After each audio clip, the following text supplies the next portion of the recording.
जय हिंद मेरे प्यारे दोस्तों, आप सभी का हमारे यूट्यूब चैनल विद्यालय एजुकेशन में स्वागत है। आज मैं आपके लिए बिहार यूनियन शिक्षक भर्ती टेस्ट 2 जो चल रहा है उसी के लिए जीएस और एसएसटी भर्ती में क्वेश्चन लेकर आए हैं। ये क्लास आपकी 6 to 8 और जिन विद्यार्थियों का एसएसटी विषय है उनको 9 to 10 उसमें भी हेल्प मिलेगी। और इसमें आपको जो है 5000 क्वेश्चन देखने को मिलेंगे एजुटेरिया की तरफ से, और एजुटेरिया की बुक से ही हम ये क्वेश्चन करवा रहे हैं। तो वस्तुनिष्ठ सामान्य अध्ययन प्रकार के बुक है वस्तुनिष्ठ प्रकार के, और इसमें आपको 100 प्रैक्टिस सेट मिलेंगे जो एनसीईआरटी बेस्ड होते हैं। एनसीईआरटी बेस्ड सभी क्वेश्चन होंगे और ये आपका 27 नंबर प्रैक्टिस सेट होने वाला है। इसके पहले 26 आपके कंप्लीट हो चुके हैं और 26 जो प्रैक्टिस सेट है सभी में लगभग हमने 50 क्वेश्चन 60 क्वेश्चन 50 प्लस ही क्वेश्चन करवाए हैं, लगभग 60 क्वेश्चन तक। आप देख सकते हैं कितने सारे क्वेश्चन अभी तक करवाए जा चुके हैं। लगभग आपके देखे जाए यहाँ पे 1300 क्वेश्चन अभी तक करवाए जा चुके हैं। ये आपको याद रखना है, यहाँ पे 1300 जो एसएसटी जीएस और जी के टाइप के क्वेश्चन है, इसमें आपको 1300 क्वेश्चन लगभग करवाए जा चुके हैं। चलिए शुरू करते हैं आज की इस वीडियो। अगर आपको वीडियो पसंद आता है वीडियो को लाइक करना ना भूले, शेयर करना ना भूले, और आपको चैनल को सब्सक्राइब अगर नए हैं तो जरूर करें, जिससे कि आगे आने वाली जितनी भी नोटिफिकेशन होंगी आपको सबसे पहले मिले। तो चलिए शुरू करते हैं। आज का आपका पहला क्वेश्चन है आपकी स्क्रीन के सामने। सम्राट अशोक द्वारा निर्मित बराबर की गुफाओं में कौन एक सही नहीं है, ये कौन एक नहीं है, ये बताने हैं। सुदामा गुफा ये आपकी सम्राट अशोक की गुफा थी। नागार्जुनी गुफा ये नहीं थी। कर्णचौपर, विश्व जोगरी, ये तीनों ही वो सम्राट अशोक के द्वारा निर्मित बराबर की गुफाओं में बनाई गई थी। नेक्स्ट क्वेश्चन है आपका सेकंड नंबर। निम्नलिखित किस जैन तीर्थंकर के अनुयायी निग्रंथ कहलाते थे? इसके अनुयायी निग्रंथ कहलाते थे, वो थे आपके पार्श्वनाथ। पार्श्वनाथ के जो अनुयायी थे उनको निग्रंथ कहा जाता था। निग्रंथ, इनको निग्रंथ कहा जाता था। और पार्श्वनाथ के किस निग्रंथ, पार्श्वनाथ को क्या कहा जाता है? सांपों का देवता, सांपों का देवता भी कहा जाता है पार्श्वनाथ। नेक्स्ट क्वेश्चन है भारत की सबसे बड़ी तटीय झील कौन सी है? सबसे बड़ी तटीय झील की बात करें तो वो है आपकी चिल्का झील। चिल्का झील भारत की सबसे बड़ी तटीय झील है। झील है, तटीय झील है। नेक्स्ट, भारतीय उपमहाद्वीप में सम्मिलित देशों की कुल संख्या कितनी है? भारतीय उपमहाद्वीप, भारतीय उपमहाद्वीप की बात करें इसमें कितने देश शामिल है? ये आपके 5 देश शामिल भारतीय उपमहाद्वीप में। इस क्वेश्चन है आपका धौलाधर, धौलाधर एवं मसूरी हिमालय की किस श्रेणी के अंतर्गत आते हैं? धौलाधर और मसूरी के कौन सी श्रेणी के अंतर्गत आते हैं? आपके लघु लघु हिमालय की जो श्रेणी है इसके अंतर्गत आते हैं। इसका राइट आंसर हो जाएगा। Next 6 number question. निम्नलिखित में से किस द्वीप को अग्निद्वीप के नाम से जाना जाता है? बहुत इंपॉर्टेंट क्वेश्चन है। अग्निद्वीप के नाम से जाना जाता है। अग्निद्वीप के बारे में बात करेंगे, ये है आइसलैंड द्वीप। आइसलैंड जो द्वीप है इसी को हम अग्निद्वीप के नाम से भी जानते हैं। नेक्स्ट, मुंबई में ओएनजी, मुंबई में मुंबई हाई है, ओएनजी के द्वारा, ओएनजी नहीं ओएनजीसी होगा यहाँ पे, ओएनजीसी के द्वारा तेल उत्पादन की शुरुआत पहली बार कब की गई थी? मुंबई में यहाँ पे हाई नहीं होगा। मुंबई में ओएनजीसी के द्वारा तेल उत्पादन की शुरुआत पहली बार कब की गई थी? ये पहली बार जो इसकी शुरुआत है वो 1974 ईस्वी में की गई थी मुंबई में। ये ओएनजीसी जो प्राइवेट लिमिटेड है इसी के द्वारा किया गया था। नेक्स्ट क्वेश्चन आपको, किस मिट्टी में कैपिलरी की क्रिया सबसे अधिक प्रभावशाली होती है? इस मिट्टी में ये पूछ रहा है कैपिलरी जो है उसकी क्रिया सबसे अधिक प्रभावशाली होती है। ये आपके बलुई मिट्टी, बलुई मिट्टी में जो है कैपिलरी क्रिया है सबसे ज्यादा प्रभावशाली रूप से देखने को मिलती है। नेक्स्ट आपका, भारत में अंतरिक्ष कार्यक्रम की शुरुआत किस वर्ष की गई थी? भारत में आपके जो है अंतरिक्ष कार्यक्रम की शुरुआत आपके सबसे पहले 1962 में की गई थी। इंटरनेट पर उपलब्ध होने वाला पहला समाचार पत्र कौन सा था? इंटरनेट पर जो उपलब्ध हुआ था पहला वो समाचार था वो द हिंदू था। इंटरनेट पर सबसे पहले उपलब्ध हुआ था जो द हिंदू समाचार पत्र था। वन महोत्सव की शुरुआत किसने की थी? वन महोत्सव, वन महोत्सव की बात करें, वो थे आपके के मुंशी। के मुंशी जो है, इन्होंने वन महोत्सव, फॉरेस्ट फेस्टिवल शुरुआत की थी। नेक्स्ट क्वेश्चन है, सुंदरलाल बहुगुणा के जो संबंध किससे है, तो इनका है चिपको आंदोलन से। आंदोलन से संबंधित है। नेक्स्ट क्वेश्चन है आपका, विश्व की सर्वाधिक समस्यात्मक जलीय घास फूस है। सबसे जो समस्यात्मक जलीय घास फूस है वो है आपके पाइकॉर्निया। पाइकॉर्निया है, ये सबसे जो है समस्यात्मक जलीय घास फूस के अंतर्गत आती है। नेक्स्ट है आपका, इनमें से कौन सा निवेश बाजार से संबंधित नहीं है। ये जो है पूंजी पूंजी देनदारी प्रबंधन में बाजार से संबंधित नहीं है, जब कैरी फॉरवर्ड, बाय बैंक और डिपॉजिट भी बाजार से संबंधित। नेक्स्ट है आपको जीएसटी परिषद।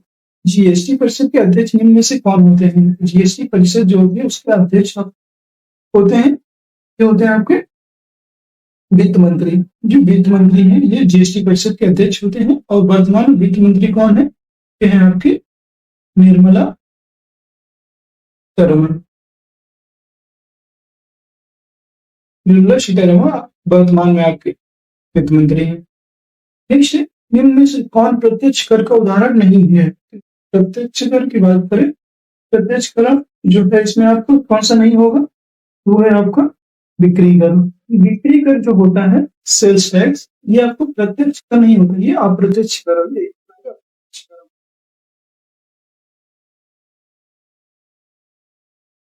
नेक्स्ट, निम्न अर्थशास्त्रियों में से किसने कहा था अर्थशास्त्र आदर्श विज्ञान है।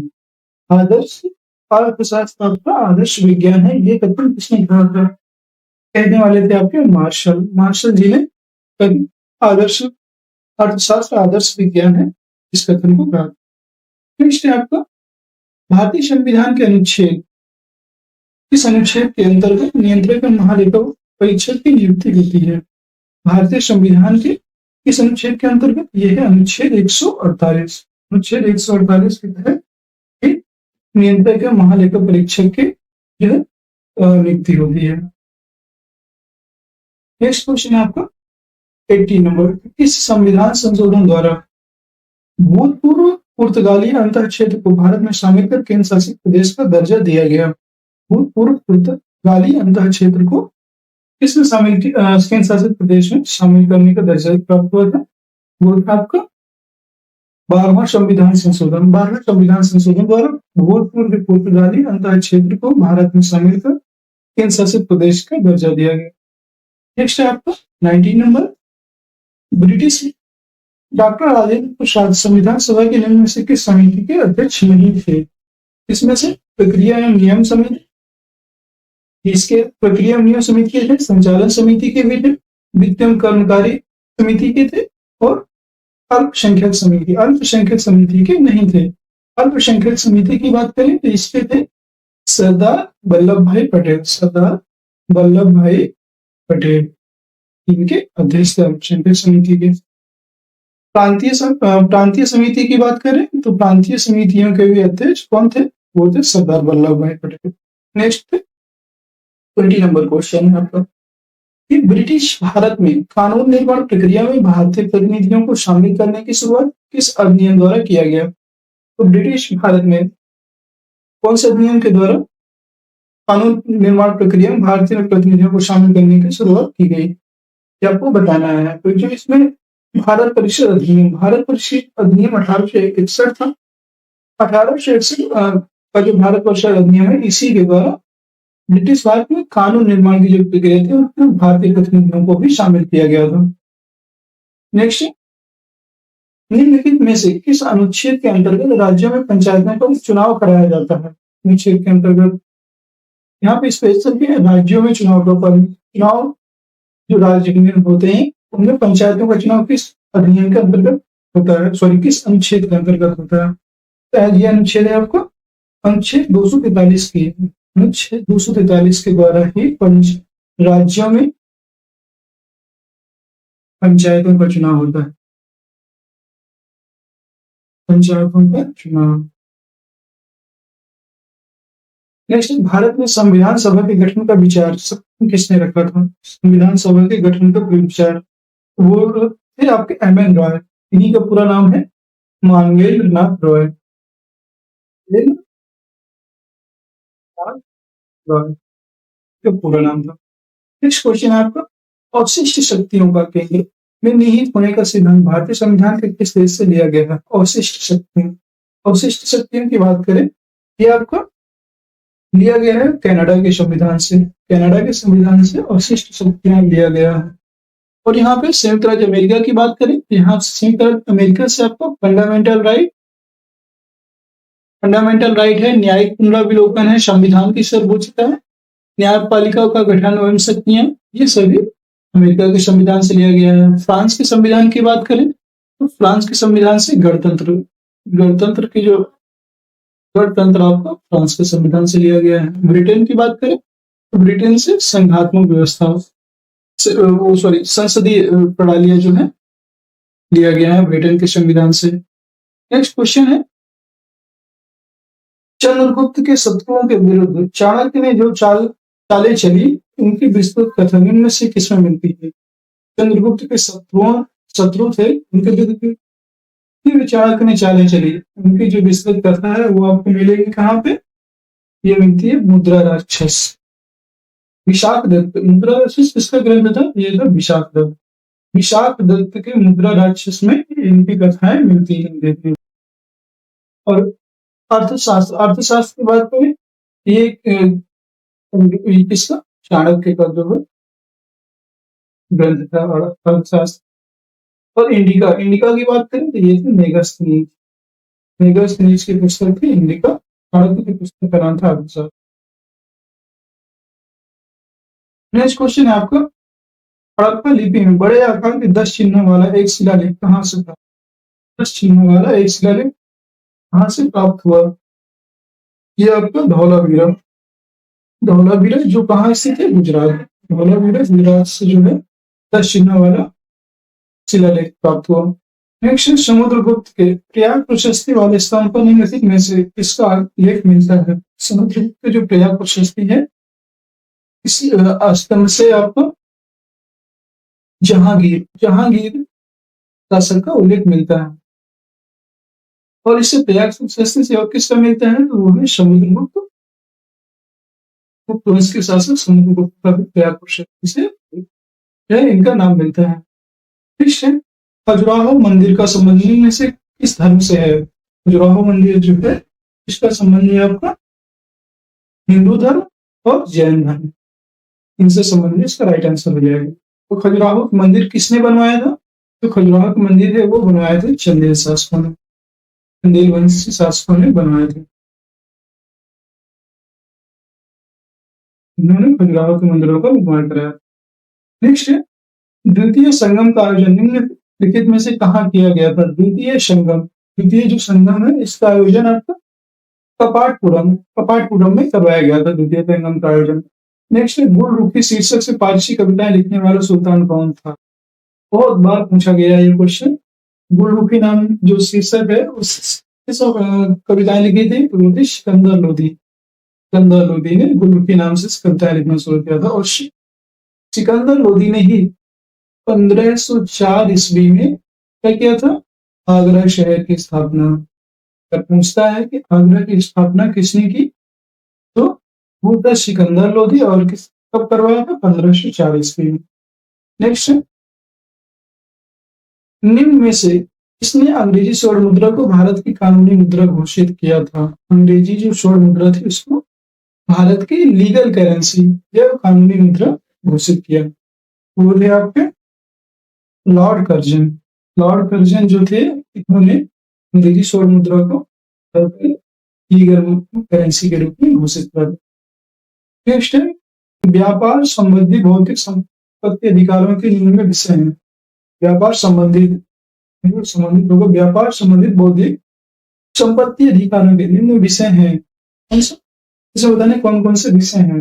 ये आपके व्यापार मार्ग ये भी सही है, औद्योगिक परिरोध ये भी सही, भौगोलिक संकेत जीआई बोलते हैं, जियोग्राफिकल इंडिकेशन, श्रमिक मानक ऐसा कोई वो नहीं, कोई श्रमिकों को कोई मानक तय नहीं कर सकते हैं। इसके तो व्यापार मार्ग का औद्योगिक पहलू और भौगोलिक संकेतक जो है व्यापार संबंधी जो है बौद्धिक संपत्ति अधिकार के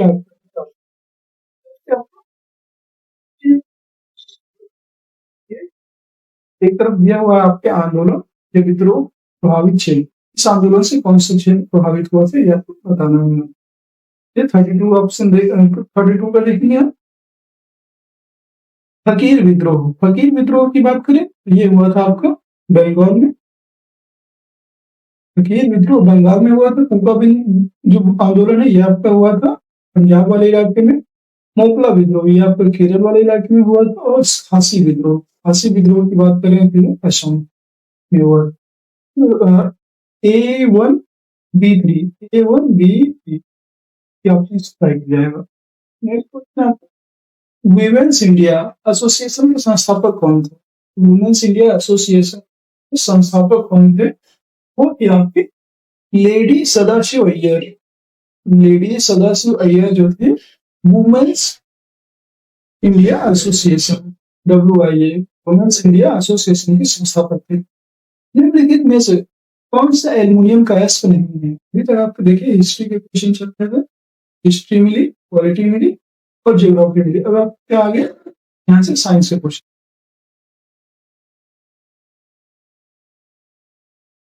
निम्नलिखित में से कौन सा एल्युमिनियम का अयस्क है ये बताना। एल्युमिनियम का अयस्क कौन सा है? कोरंडम, नाइट्राइट, सिलेस्टाइन या पीसेराइट। ये जो है कोरंडम, कोरंडम किसका? एल्युमिनियम का अयस्क होता है।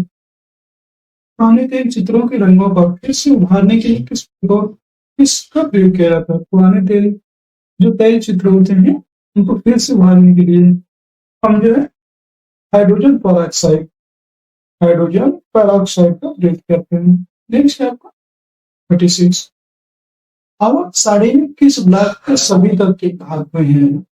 ये बताना। आवर्त सारणी के जो है किस ब्लॉक के सभी तत्व है धातु में? ये है आपके एस ब्लॉक और एफ ब्लॉक। एस और एफ ब्लॉक के सभी तत्व जो है धातु में। राइट आंसर डी हो जाए। नेक्स्ट, निम्नलिखित में से किस रूप में विदेशी मुद्रा का प्रभाव भारतीय संदर्भ में अधिक उड़नशील कहा जा सकता है? ये आपका जो अनिवासी भारतीय जवान, निवासी भारत के निवासी भारतीय जवान और विदेशी पोर्टफोलियो निवेश, ये जो है विदेशी भारतीय संदर्भ में अधिक उड़नशील कहा जा सकता है। एक लेंस में +2 किस लेंस की किस प्रकृति को आप इसकी फोकल लंबाई ये बताना। इसमें क्या हो जाएगी इसकी फोकल लंबाई? तो ये हो गया लेंस होगी और 0.5 मीटर, क्योंकि ये प्लस में है। अगर प्लस में उसकी क्षमता है प्लस में है तो वो क्या होगा? उत्तल होगा। अगर माइनस है तो अवतल होगा। ये यहाँ से पता चला। और हमें 2 डायोप्टर है तो ये बताना है आपको फोकल लंबाई। इसका हो जाता है फॉर्मूला, इसका हो जाएगा 0.5 मीटर। नेक्स्ट क्वेश्चन है आपको, दबाव बढ़ने से बर्फ के गलनांक पर क्या प्रभाव पड़ता है? दबाव बढ़ने से बर्फ के गलनांक पर क्या प्रभाव पड़ेगा? वो हो जाएगा बढ़ जाएगा। नेक्स्ट है आपका पायरोमीटर। पायरोमीटर का प्रयोग निम्नलिखित में से किसके मापन में किया जाता है? जो पायरोमीटर होता है उसका प्रयोग हम करते हैं तापमान को मापने में, हाई टेम्परेचर को मापने में पायरोमीटर का प्रयोग किया जाता है। वायु दाब को मापने में बैरोमीटर, भूकंप की तीव्रता मापने में सिस्मोग्राफ,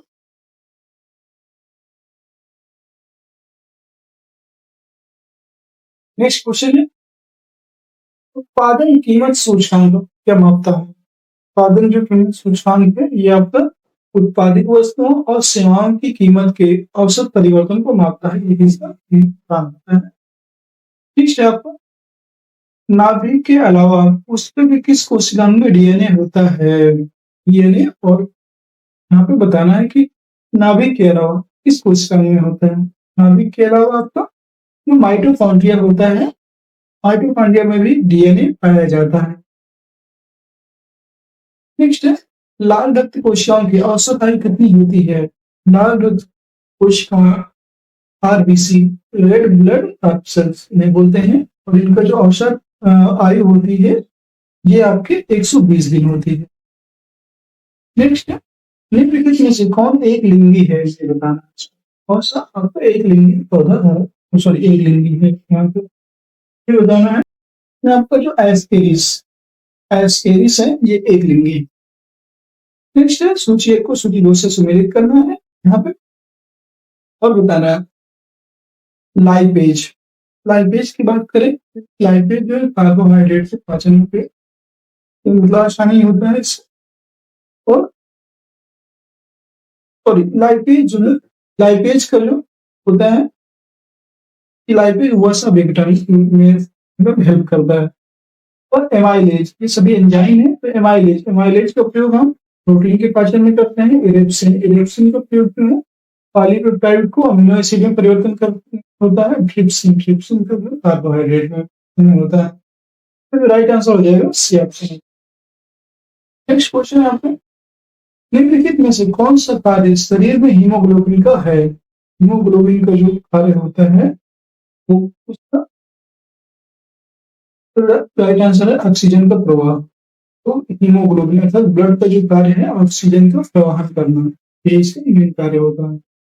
संयुक्त राष्ट्र खाद्य एवं कृषि संगठन FAO का मुख्यालय कहाँ?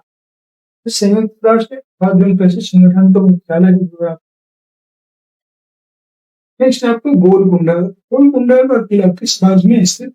गोलकुंडा का जो किला है वो आपका तेलंगाना हैदराबाद में स्थित। नेक्स्ट विशुद्ध मध्य ग्रंथ किस संप्रदाय से संबंधित है? विशुद्ध मध्य ग्रंथ संप्रदाय से संबंधित है या आपका हीनयान संप्रदाय। मध्य ग्रंथ हीनयान संप्रदाय।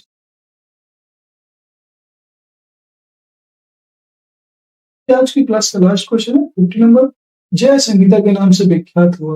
आप सभी को पता होगा जय संहिता के नाम से आपका महाभारत विख्यात है। और दोस्त देख लगी आज जरूरत है